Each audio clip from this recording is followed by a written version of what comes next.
here. Okay, thank you everybody for joining us today. We've had some beautiful sunny weather and today's a little cloudy, but I'm really excited about this meeting and want to thank Mike Talkington for joining us.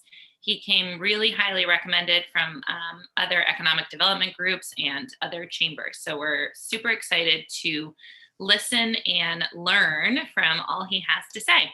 So quick introduction. Mike Talkington is the founder and owner of Talk Media, a company offering social media marketing consultation and training. Mike has helped businesses in a variety of industries achieve social media success with his commitment to being an utterly reliable social media marketing specialist for small businesses. I love the utterly in there. That just makes it the best bio ever. So thank you, Mike, and thank you to everybody for being here. And I will just hand it over to you. Okay, thank you, Jessica. I appreciate you. And thank you everyone for being here. I'm excited as we'll be talking about social media, which happens to be my favorite topic. So hopefully you get some tips that you can take away. Hopefully you have your notepad. I'm looking at my notepad right here. Hopefully you have your notepad with you and even coffee or a tea as well. So as Jessica mentioned, my name is Mike Talkington, and yes, that is my real last name. I get that question a lot. Let's see, I need to share my screen still. So I'm going to share my screen. So today's topic is marketing your business with ease. I have that here on this slide. And specifically with social media, my aim today is to make social media a little bit more manageable for you guys today. I know that there's a lot in the world of social media, and there's a lot that you guys have to focus on just running your business without marketing your business and using social media for your marketing. So I'm trying to make it not easy. I like the word simple a lot better than easy, but we want to make it much more there to be much more ease in your marketing. So attempting to simplify that today and just making it more all around manageable. And then, by the way, if anyone has any questions throughout, we will have a Q&A at the end, but please feel free to utilize the Zoom chat. Jessica and I will be moderating that. And if we see a question, we might take a pause and breather and look at that question, but all the other questions we'll just have the designated time for at the end. And I see that Jessica puts the similar thing that I just mentioned in there. So yeah, please do put your questions in the chat at any time. I had that up on my screen just off to the side. So I'll be monitoring that as well. Clayton says he forgot his coffee today. Oh no, Clayton, if you have to be back in 5 minutes, I won't hold it against you. Okay, but for everyone else who's got their notepad, they got their coffee, they're ready to learn social media tips, social media best practices about marketing your business with ease. Let's get started.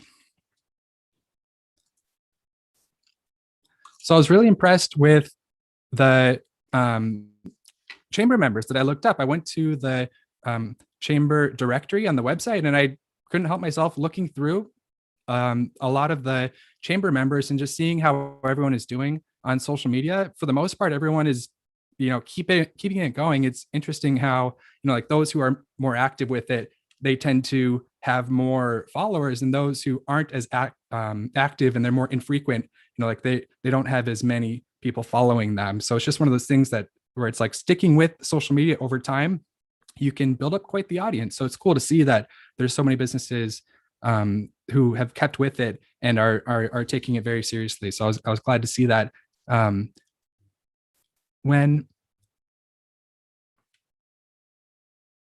Okay, already invited you guys to participate in the chat.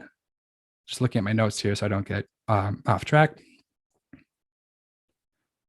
Okay, so the question on the screen, are you going live? That's what I want to talk about first. And I also want to ask a question to you guys first, which, are you going live? Yes, that's a question. But a question for you to answer in the chat is, what is the #1 social media platform for your business right now? And if you have two, feel free to put two, but please take a second and write down what is the #1 social media platform that you're using for your business or your workplace. I'd love to see that. Melissa says Facebook and Instagram. Oh, I need to expand my chat. Okay, just made it a little bit bigger.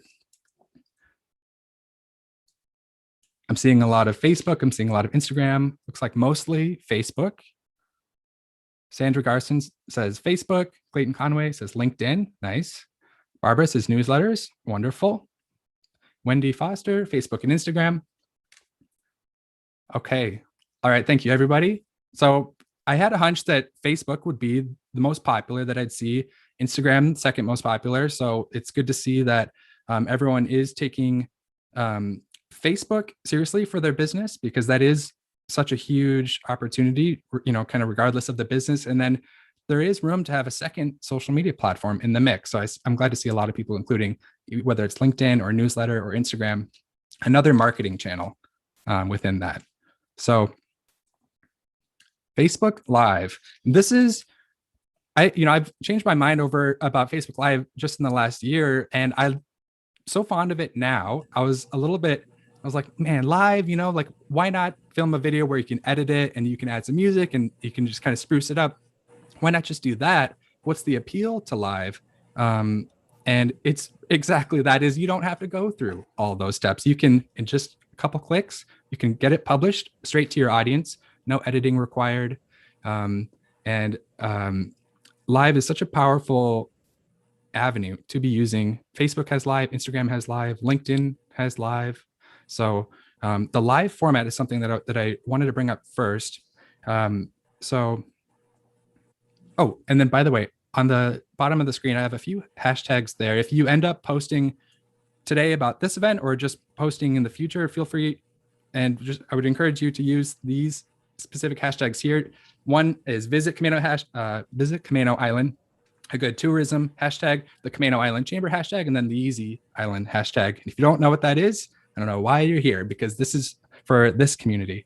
So hopefully everyone knows what that is. And if not, you can search it and you can see what it's all about. So Monica has a question. She says, can you share Instagram Live to Facebook like posts? That's a really good question. I don't know the answer to that off the top of my head. I'll have to think about that. And maybe I'll think of it by the time there's the Q&A. So thank you for asking that. All right.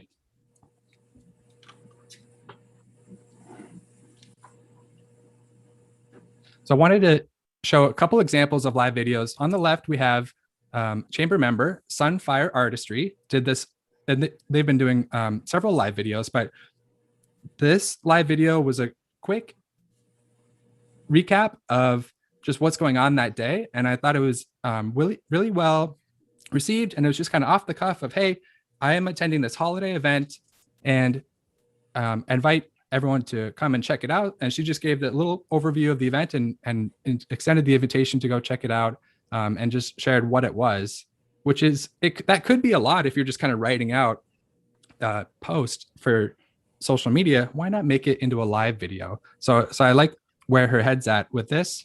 There was a few more chamber members who are doing live, and I wanted to give a shout out to them as well. So Goodnight Homes is doing great live videos. Jed Dorsey Art Studio doing live video as well. Matic live video, shout out to Matic. Rockaway Bar and Grill, and then of course Sunfire Artistry. So if you guys are looking for inspiration for live videos, or if you just want to see what's going on with these businesses, they're putting out live videos and you can learn more about them. You can see kind of how they are doing their live. So there's tons of good inspiration there.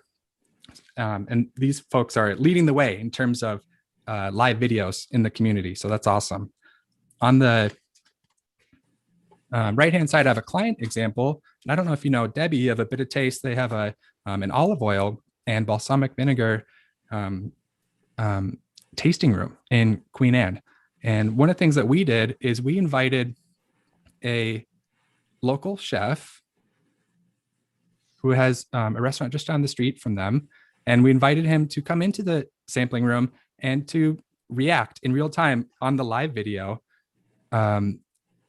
sampling different types of olive oils. So, it's one of those things where it's like you can reach out to a neighbor, you can do a little collaboration with them, put it in a live video, which in just a couple of clicks, you can get the video out there. You don't need to worry about editing it or making sure that you do the second take, third take, fourth take. That was the thing that I was a little bit nervous about when doing live videos, is what if you do it better the second time or the third time? Fortunately, you can delete the live video if you really want to. Like if you just have to, it's like, oh no, I just completely messed that up and I have to word that much differently. But for the most part, people don't mind if you stutter or stammer a little bit. And that just shows the real you, which is what people want to see on social media. If they want to see like the polished version of you, they can go to your website, and that's what that's for. But for the real you that people want to see, and people do look you up, which is just one of those things. It's like, oh, I would never look someone up online and Google them. We all do it. Live videos, social media posts, showcasing the real you. So here are a couple, those are just two examples of that. And one other thing about the live video is this special live energy that you get when doing it. You know that you only get the one take. So feeling that live energy is a lot more exciting is one word, or invigorating, versus just, it's kind of awkward. You're just like outside, you have your phone, and it's not a non-live video, and you just record the video, and it's hard to just transfer that energy into just recording it when it's just a regular video. So live video has that benefit to it. And then one other thing about live is you can schedule your videos to be live, which notifies people. You can also send out like a text communication or a email newsletter that you're going to be live. Excuse me. And you can get more people tuning in to your live when it happens. Mike, there was one question asking, how long do you suggest a live video should be? How long? So several minutes is a good length, whether that's 5 minutes, 10 minutes. If it is, like a 30-minute live video, that definitely gets to be pretty long, because it isn't polished, and it the audio may not be as good. There isn't any sort of breaks really, and you might not be able to hold people's attention for that whole amount of time. So I would recommend, a 5-minute is good to aim for. If you end up going 10 minutes, great. I think like 20 seconds or a 15-second live video just isn't long enough, right? You might as well just film a regular video at that point. So good question.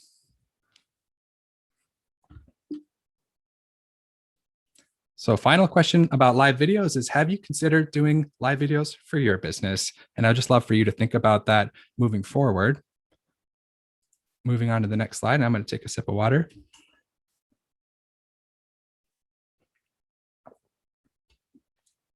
So your social media goals, and I like to think of social media goals as like platform specific. So if you're on Instagram and that's your number one platform, you can have goals related to Instagram. And it's like, okay, well, how detailed do these goals need to be? Are they future focused? I like to have kind of like process oriented goals, such as this.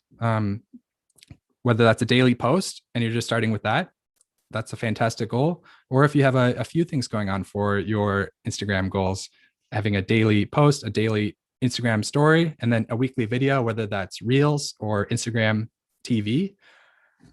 So I wanted to share this with you as just a simple way to set your goals for social media. You can always adjust it over time. And then whether it's Facebook, LinkedIn, or Instagram, it might be a little bit different because it is a different platform.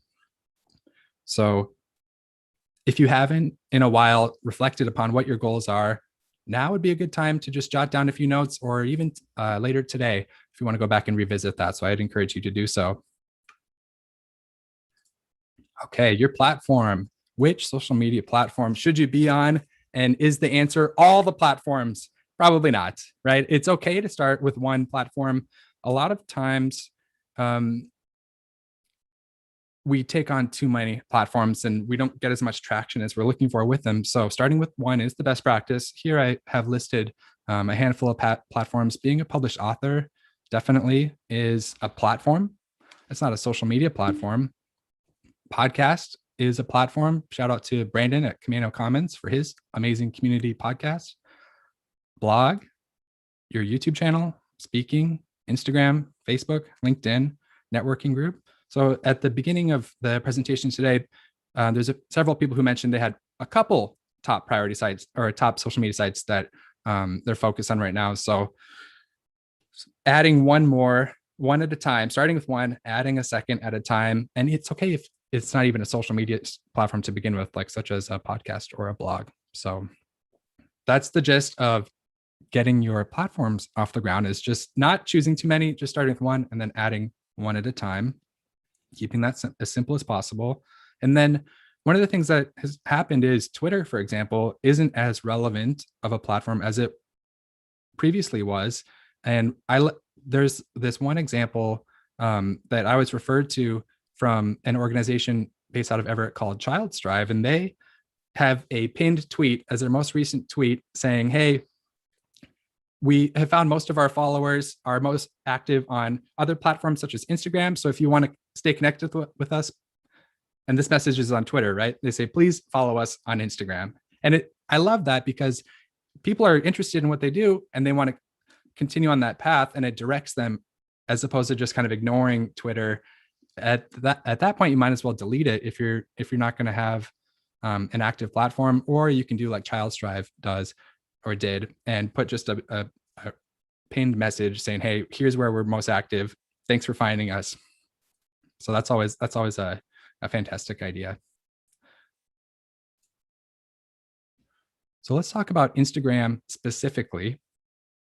So here's 4 different video lengths that you can have for Instagram. So if you have a 75-second video that you just shot on your phone, it's like, what do I do with this video, right? If you wanted to post it as a normal post, it can be maximum 60 seconds. So you might have to either trim it or use a different type of option on Instagram. A lot of people are confused about what the difference is between these, what the exact maximum duration can be. So I have that listed here, and then the slides will be a copy of the slides will be sent out afterwards. So and there's a few links on some of my slides that I link to that I talk about. So you can refer to this at a later date. Instagram TV can be up to 60 minutes. Stories can be up to 15 seconds. And stories are is the format that disappears in 24 hours. And reels can be up to 30 seconds. They're commonly 15 seconds, but they can be up to 30 seconds. So if you do have a video, or you're planning on making a video, you can use this guide to walk you through, okay, which format should it be? You might not know the difference between a reel and Instagram TV.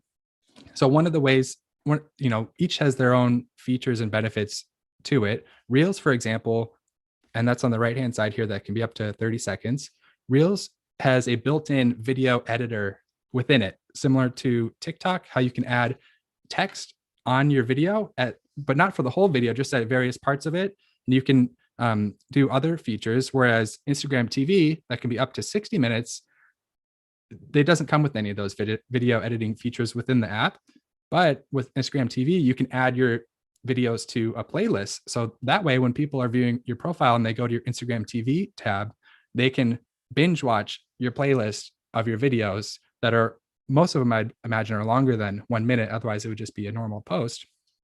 So having a better understanding of the different lengths of media and what those different video options are and entail is really important to know, especially if you're looking to grow your Instagram audience.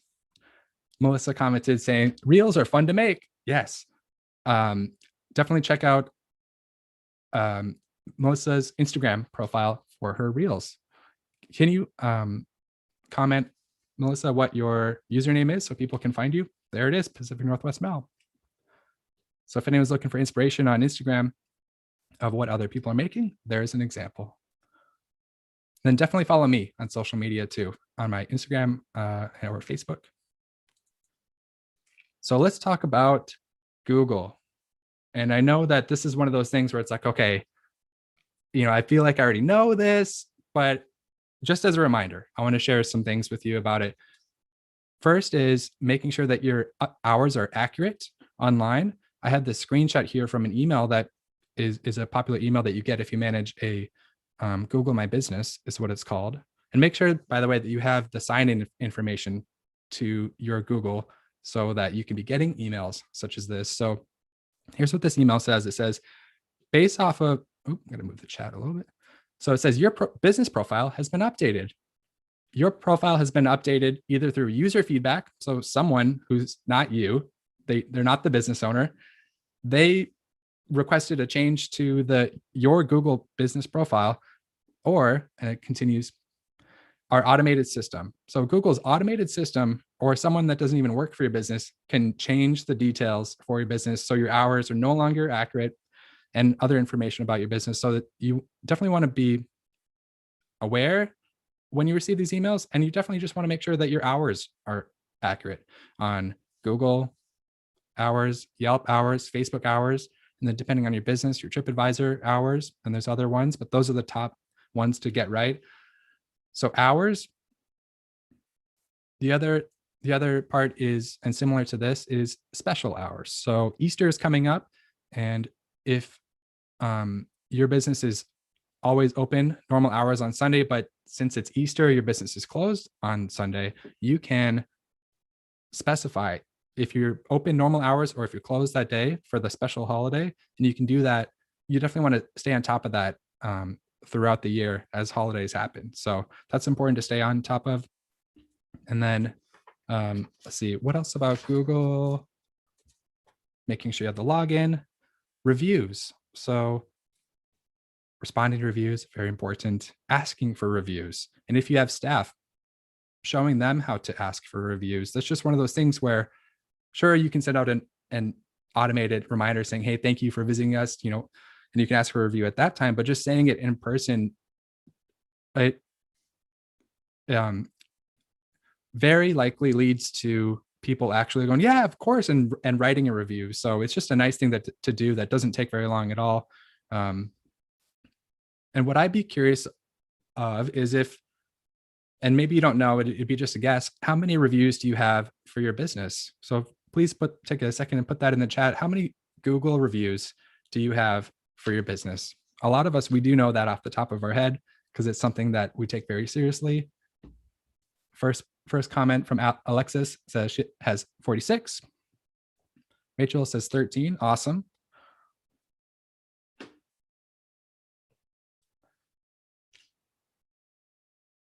Over 1,000 on Etsy, 188 for Brandon. Excellent.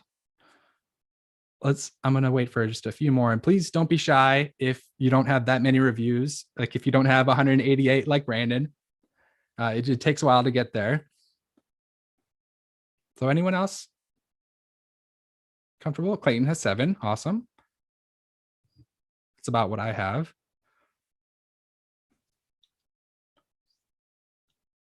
Anyone else? I know it's not the most fun question.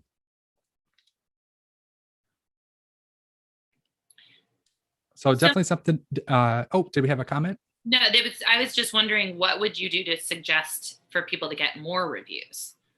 So to get more reviews, one is making sure that you can sign into your Google business account. So google.com/business. So that's step one. And then the next thing is existing customers. Maybe they reviewed you on Facebook or reviewed you on Google. Those are the ones that are kind of like the low-hanging fruit that you could ask first. And you could just ask them to review you on Google, and you could add some context to that you're trying to take your Google more seriously. Because, like, let's be honest, most people do Google a business more so than they'll look at Yelp reviews or Facebook reviews, generally speaking. Like if you're a photographer, for example, Facebook reviews is probably more important than Yelp reviews, but they're all very important. Barbara says too, thank you for sharing, Barbara. One of the things that you want to do is ask at an appropriate time in the client relationship. So not before you do the products or services, and not a year after you fulfill the products or services, but right around the time where they're most pleased and it's most top of mind for them. And they'll typically say something like, wow, I'm so thankful for all the help that you've done today, and I can't thank you enough. And they'll say things like that, and that's the moment to just bring it up. And if you're shy about it, you can always do it with like an email follow-up where you can mention, you can have the email just be asking for the review, or if you're sending an email, you can include it in the email if you're emailing about something else. So just asking is one of those things that it doesn't hurt to do. And then not everyone that you ask is going to do it, but over time you'll build up more reviews, and you want to be in a place where you have a competitive amount of reviews for your business.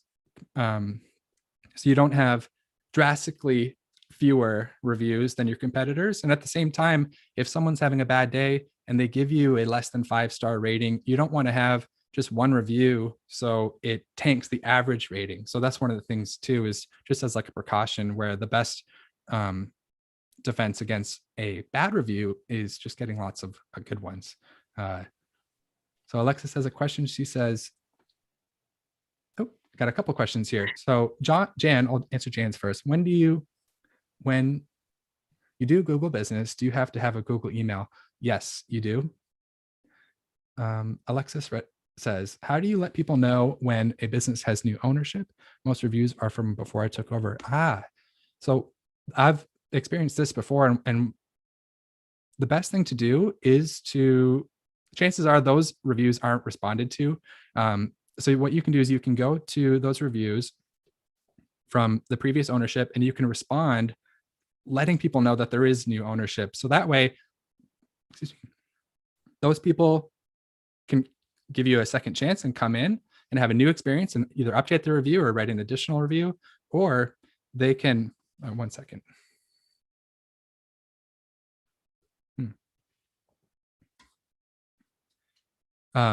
Or people reading your reviews who haven't done business with you yet, instead of just seeing that person's perspective of the business, which was under a previous ownership, they can see your response to it, that there is new ownership, and that they can weigh that into their decision of coming to do business with you. So just responding to each of those reviews with that extra information of what's the new, what's going on with the business now that there's new ownership, I think would be a huge step forward for that. So that's what I'd recommend. And can you remove an old review? Usually no, rarely yes. I wouldn't count on that. I haven't been too pleased with the Google review process for removing reviews. Like there might be some technical things, like if someone is using profanity, Google would be happy to remove it. But usually I get a response from Google saying, hey, look, like we've decided to not remove this review. So if you have any luck with that, I hope you do have luck if Google takes your request and they remove it. But okay, Terry Dexter, cool last name, by the way. She says, I own a business where it would not be appropriate to ask for a review. Any suggestions? Terry, I'd be interested to know what industry you're in, so I could provide more details to an answer to that. Thanks for asking. Jones, a funeral home. Yeah, so I do believe that your business is on Google. What I would do is I would have it be a more casual ask where I'm sure you use email communication with the client. You could have it in your email signature, and you could just explain that a review would be important to you, and that it helps spread the word of like the great experience. You could word a little bit better than that, but just essentially like you could help more people, and it would mean a lot. You don't have to say too much about it, but just maybe including an email signature, or having it be like at the most appropriate time in email, as opposed to just mentioning it in person, because there's a lot of other things it sounds like that you'd be discussing with your clients at that time. I want to make sure I didn't skip a question here. So Mana, hopefully I'm pronouncing that correctly. She says, there are so many places to get reviews. TripAdvisor, Google, Facebook probably makes sense to identify the best fit. Mona, I'm not sure what type of business you have, but just generally speaking, Google is the best place to get reviews and to make sure that you have lots of great ones there. So prioritizing that first. If your business is more tourism based, you can emphasize TripAdvisor, and then you can focus on asking people for reviews, like one platform at a time, until you have a good baseline of all the places. Then people can review you naturally, as they prefer to review on one platform or the other. But overall, I would stick with Google. And if you do prefer someone to review you on one place, it would be Google, just because Google search is such a popular platform. And like, even to get to Yelp, you have to Google search for Yelp, and then you bypass the business's Google reviews in order to click on the Yelp reviews. So Google reviews, very important. So we have several more questions coming in. I think I'm going to wait for the Q&A time for that, just so I can get through the rest of my presentation. So my apologies for that, but I will answer those in here just a moment. So scheduling tools. A lot of us are using scheduling tools. I'd love to hear from you in the chat if you are using a scheduling tool, and which one. I know that Buffer is a popular one. Hootsuite is another popular one. There's a lot of popular social media tools to schedule your posts currently. You can even schedule through Facebook. You can schedule your posts to Facebook and Instagram from Facebook, which is pretty great. Unfortunately, you can't schedule your Instagram posts through Instagram. I wish you could, but Later is a app, and later.com is the website. Another popular scheduling tool, Loomly, Loomly. I hear a lot of people enjoying that one. Constant Contact is one that you can schedule your posts, your Facebook, Instagram, LinkedIn posts. You can schedule it all through Constant Contact, along with your email newsletter. There's probably some Constant Contact users here today. And then Canva is the other one that you can use to schedule posts. And I like the Canva scheduling. So lots of scheduling tools out there. They all kind of work the same way, and they're all, for the most part, pretty straightforward. So if anyone has any additional questions on scheduling, I'd love to hear those. But it's just one of those things that it saves you time. And yes, it's not the best practice to post the exact same thing to all platforms, but when you're in a pinch and you just want to get an important message out, it does a great job. So Facebook advertising. I don't know if Facebook advertising is something that is something that's on our minds here for everyone in the audience. There might be a couple of us that are using Facebook advertising. I don't want to assume that we're all using Facebook advertising, but if you are using Facebook advertising, I'd love to hear in the chat, put like a yes, because there are quite a few things that I could share on it. Alexa says yes. Okay, so I'll share a couple examples here. And I was thinking through this exercise of like, what if you have a little bit of budget to spend on paid Facebook advertising, like what do you do with that budget, right? And it's like, my train of thought goes, oh, well, if you're this type of business, you should do that. You do this type of business, you should do that. And I arrived at, okay, well, there's just a handful of, Brady says, yes, he's using Facebook advertising. So there's a handful of situations that you find yourself in when you're getting started with Facebook advertising. So I want to share those with you. So first, of course, if you have something coming up that you need to promote, such as a Facebook event, and there's a date on the Facebook event, and you want more people to register and to attend to that, then that's a great reason and situation to be using paid Facebook advertising. You can boost the event is a simple way to do it. Another example is if you have a lot of great content on your Facebook or on your Instagram, whether it's just posts, videos, especially videos, and it's like, okay, a lot of people, when I posted that, a lot of people saw this content, and now that it's been a little bit of time, no new people are really seeing that content, but it's still great content. That's a good situation to be in, where it's like, okay, I could boost those, or I could advertise those pieces of content, and that way new people are finding out about it, and new people are finding about your business. So as more of like a brand awareness type of thing. Another situation is if you have a lot of followers on your Facebook, whether you have 1,000 or 5,000. I think many of us would be ecstatic to have like 5,000 followers on our Facebook page. I'm not quite there yet. Okay, so when you post, it doesn't, each time you post, it doesn't go out to 100% of your people, right? The organic reach is what it is. You can boost to fans So the people who have liked your page, they've already opted into hearing from you, but they just, due to the Facebook algorithm, might not see your posts. So if you have a lot of fans who aren't seeing your posts, but you have something that you're like, okay, I really want people to know about this and you want to promote it, a great place to start is just boosting to your existing fans, especially if you have more followers on Instagram or on Facebook. So that's another one that people tend to forget to include. Excuse me. And then the other one, in terms of just getting started with using Facebook advertising, is excuse me, once more. It's like, okay, like most people have Google Analytics installed on their website, and it's like, okay, well, wow, my website traffic just is pretty low lately, and I want to increase my website traffic. So that situation to be in is another one where it's like, okay, Facebook advertising can do something about that. Like you could set up different interests for who you want to be visiting your website and where they're from, and which page they land on, and all that. But in terms of just like, wow, I just want more website traffic, so that way more people can be considering doing business with me, more people can be learning about the things on my website. For example, if you had a like a website refresh or a rebranding, and you want more people to see the new look, you could be driving traffic to Facebook. So I have one more slide in a bit about Facebook, but I'm going to move on right now to Canva.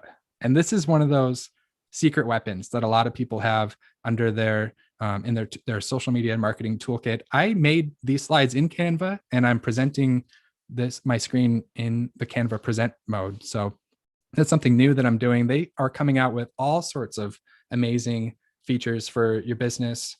I wanted to list off a few of those. So access to stock photography. Canva has amazing stock photos available, and a lot of the good ones are $1 each, unless you're on the paid Canva plan, which is a pretty inexpensive plan to be on.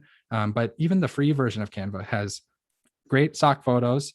It has a great mobile app that you can use. You can make different content for different social media. So there's like square for Instagram, and then slightly more rectangular for Facebook, and then like portrait mode, a lot taller than wide for Pinterest. So you can automatically have the most up-to-date dimensions when you select a new design in Canva.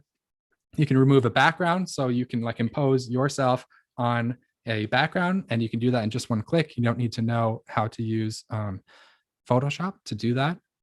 You can upload your own fonts. I mentioned you can schedule posts with Canva, and you can make things such as like an email newsletter, banner, and Canva has this like what's new section, and I was just reading up on it, where like all the new things that they're coming out with, and it's pretty mind-blowing.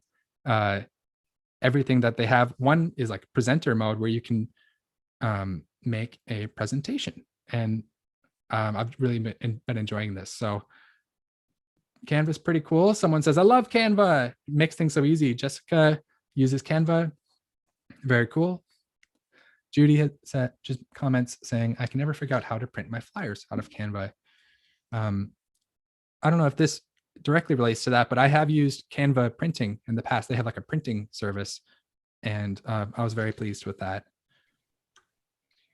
Mike, can I say one thing about Canva that I think affects our community a lot? A lot of you have logos that you may send to, I don't know, the chamber if you're sponsoring one of our events, and your logos aren't necessarily vector files, meaning like you don't have a clear background.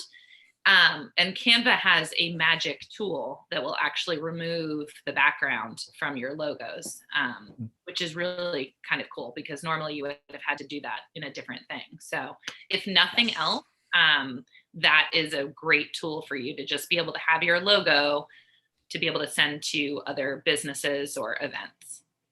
Yes. Good insight, Jessica. So next, I want to share, and this is something that Facebook has recently came out with, and they've rebranded it.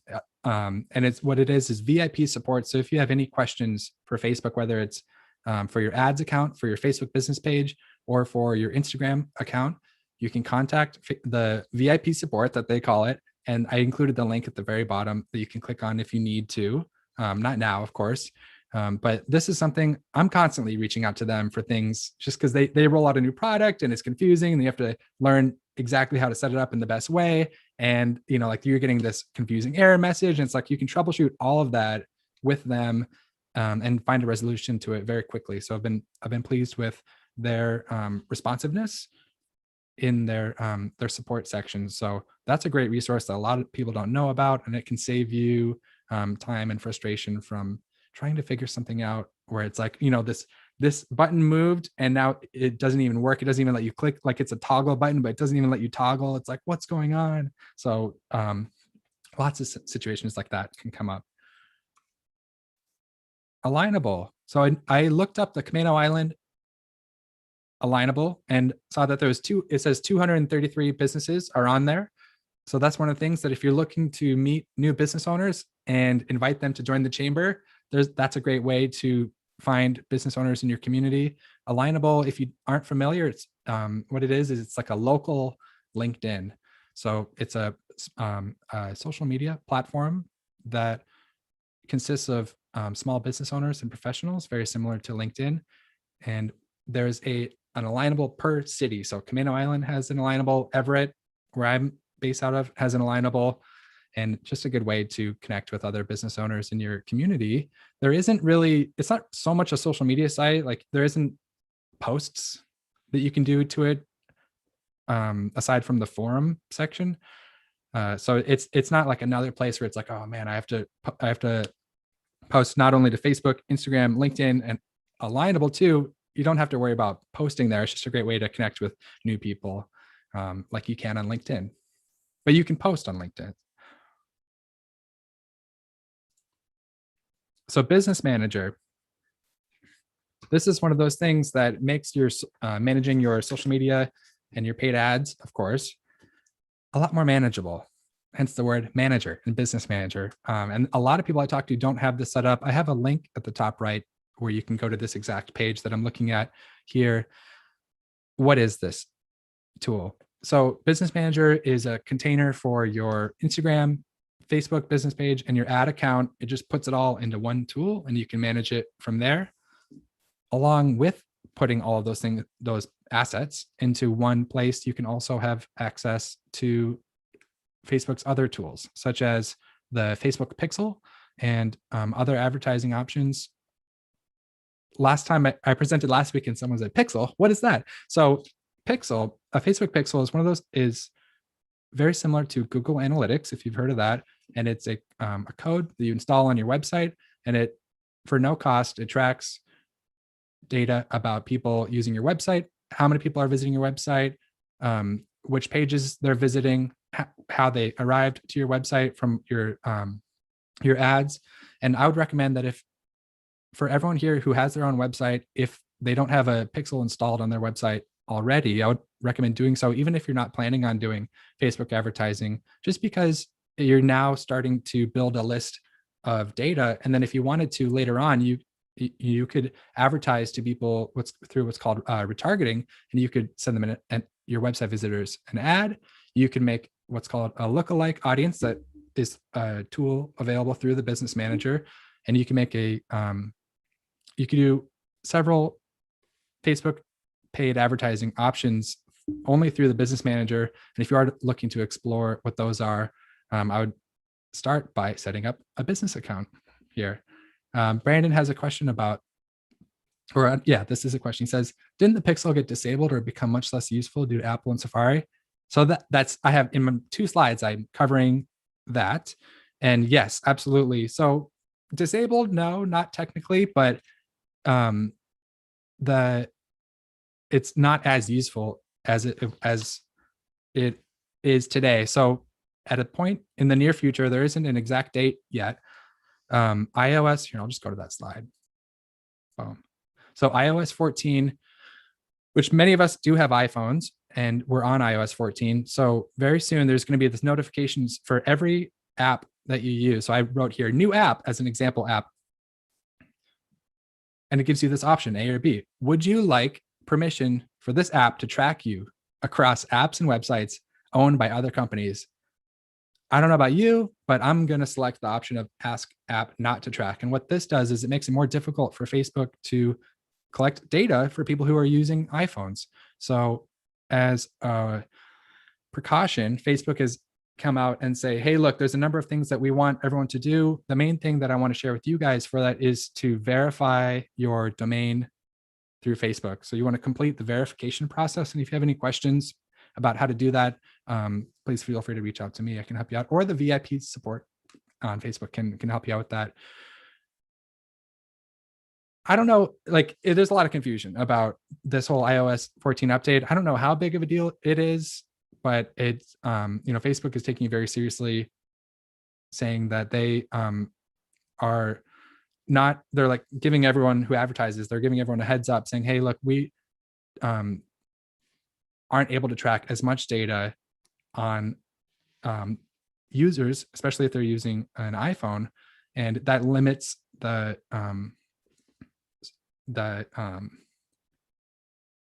your campaign performance essentially. So we could talk about that more in the Q&A section if you'd like to. We're just running close to the end of the time.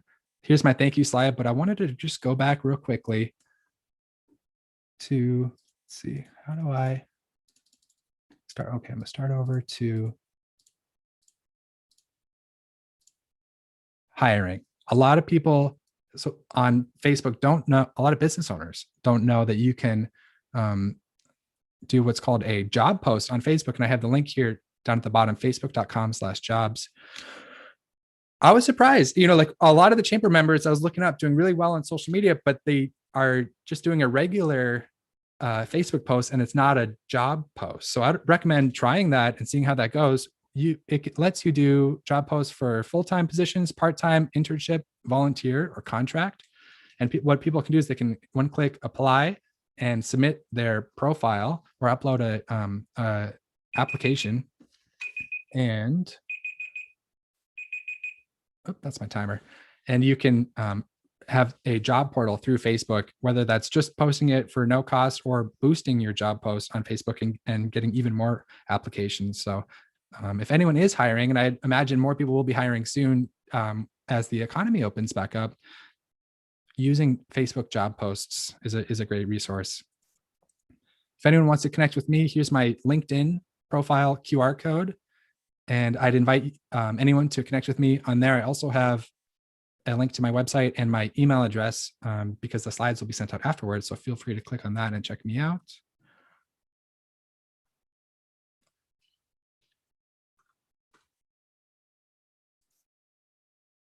The thank you slide. Okay, we're out of time. I wanted to thank everyone for attending today.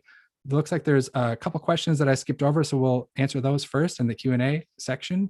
And if I can be a resource to anybody, please feel free to reach out, whether it's through my website or email or messaging me on LinkedIn or Instagram.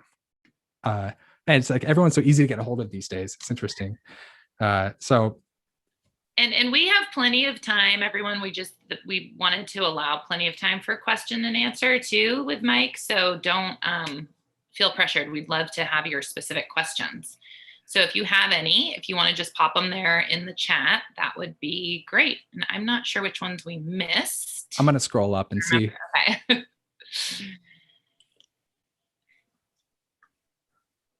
One of my takeaways while Mike is looking back to the questions is I would like to challenge everybody to do a video, do a live video, and just try to get it out there within the next week. I think it's something that it seems intimidating, and some of you do that really well.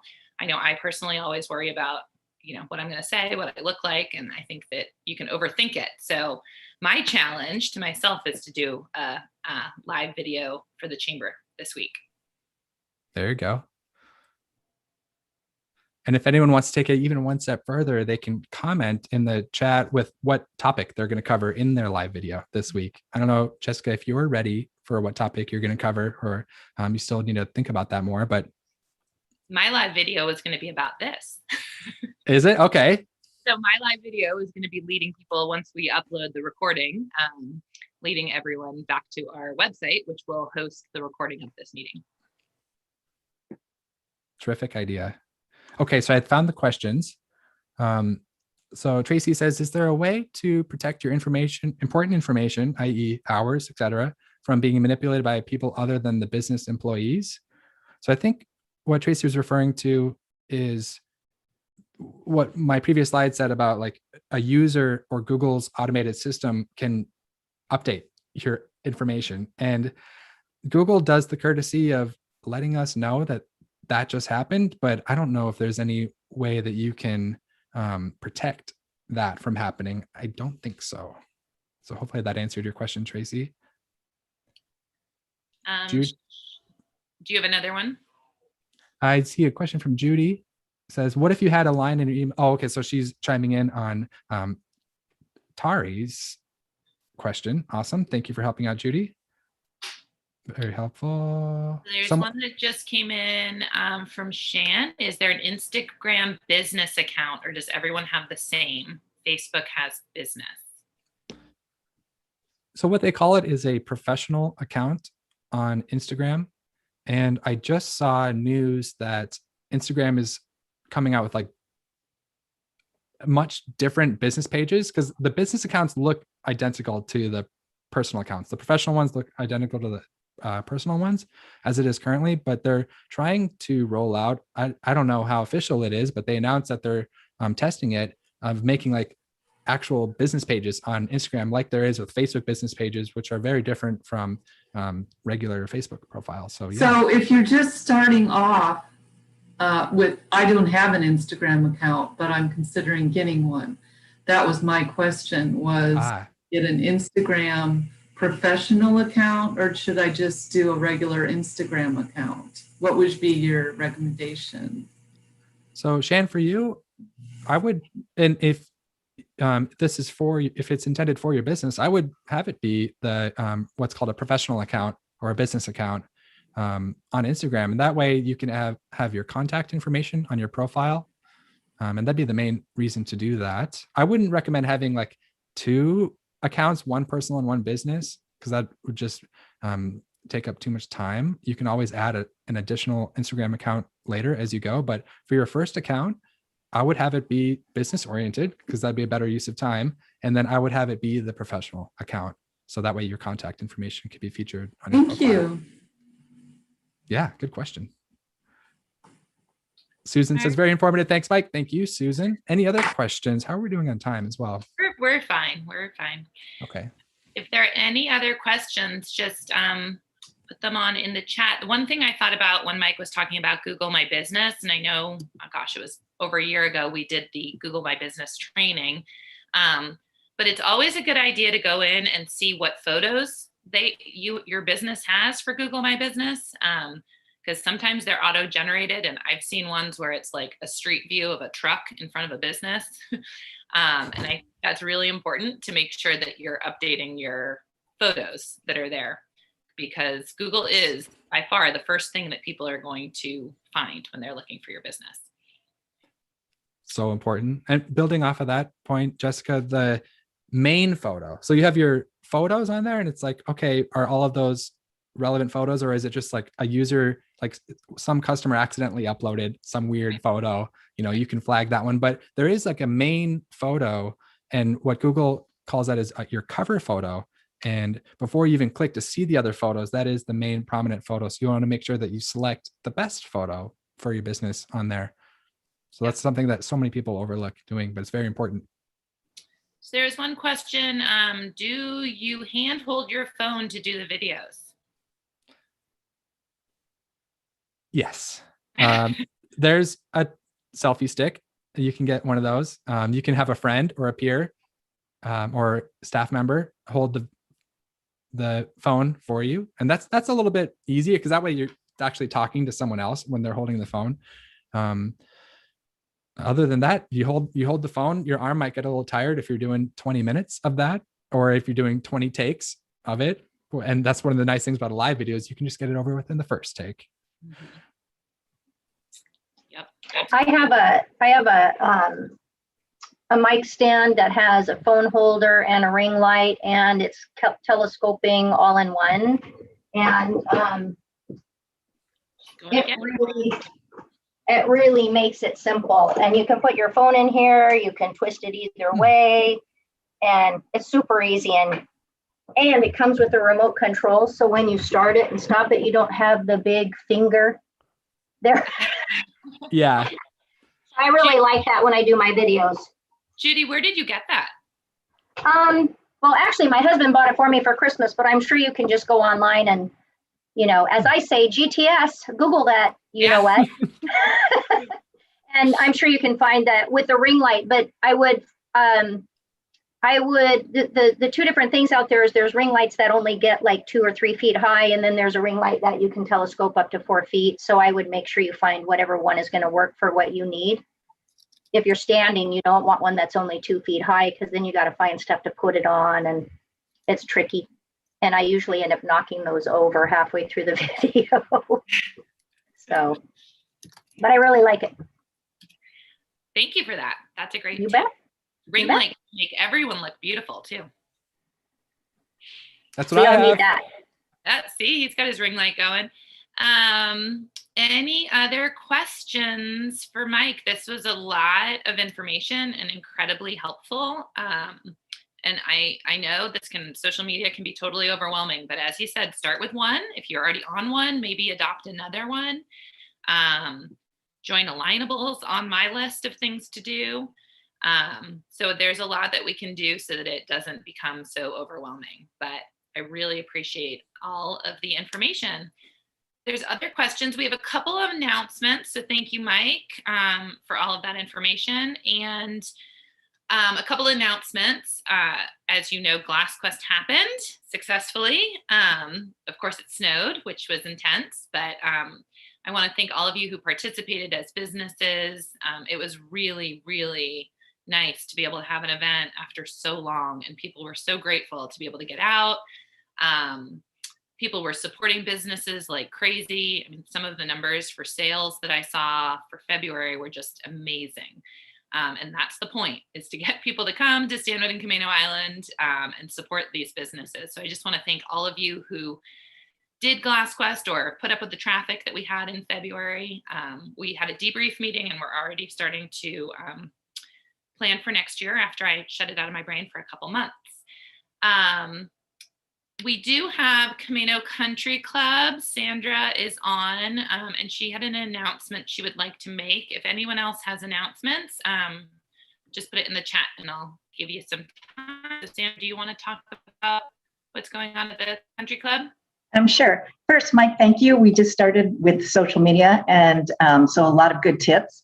But we are planning an event for June 18th or the 19th. We're not sure if it's going to be Friday or Saturday, and it's going to be a wine and beer and spirits event. So we're looking for companies to participate. So we would already we can have 100 people in our event room, even with the pandemic guidelines. So by that point, we're expecting to have a few more, but even with 100 people, we'll be in pretty good shape.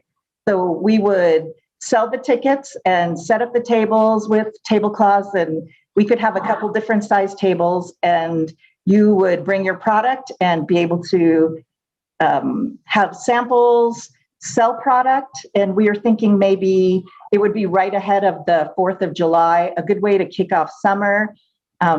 So let me know. We're looking for companies who would like to participate. Okay, Sandra, can I also mention, in light of that event, which you just mentioned, I'm an artist and I'm with the Camano Arts Association, and I think Barbara is too. So we want to give a call out to everybody to let them know that our studio tour, the Camano Island Studio Tour, is going to be happening the last weekend in June this year. Yeah, there's a bit too. Yeah.